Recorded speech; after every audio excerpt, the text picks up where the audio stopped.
नमस्कार मंडळी. तर हे बघा, मला बऱ्याचशी कामं करायची होती, पण माझं वादळ ना काही करू देत नव्हतं. आधी तर त्याला मी झोपी घातलं, कारण वादळे जागे असेल तर सगळा पसारा होऊन बसतो आणि त्यांचं मागे मागे फिरत राहावं लागतं. त्याच्यानंतर दादू झोपला होता, तर पटकन भाजी बनवून घेतली मी वालपापडीची. आणि नंतर चूल पेटवायची होती, पण चुलीमधली राख काढून घेतली मी. तुम्हाला माहिती काही राख किती फायदेमंद आहे ती. या राखेला भाजीपाल्यावर टाकलेल्या ना नाशक लागत नाही. आणि शेतामध्ये जरी टाकले ना तर गोबरच्या मदतीने काम करते ही राख.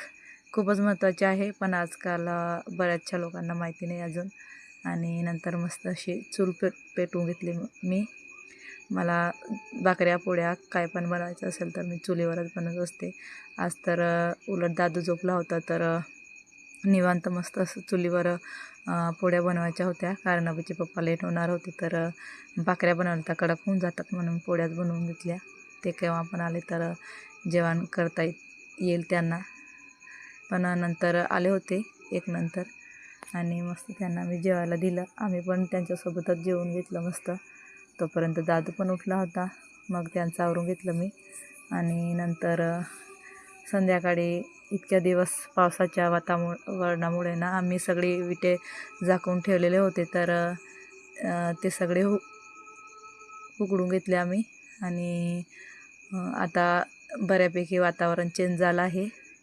आता कुठं वाटत आहे की उन्हाळा सुरू झाला आहे असं. आणि बराच टाईम झाला होता आम्हाला ताडपत्री ही असं करताना, घड्या घालताना. आणि फायनली आम्ही सगळ्या ताडपत्र्या उघडून घड्या घालून घेतल्या. आणि असा होता आजचा दिवस. चला भेटूया पुढच्या व्हिडिओत. बाय.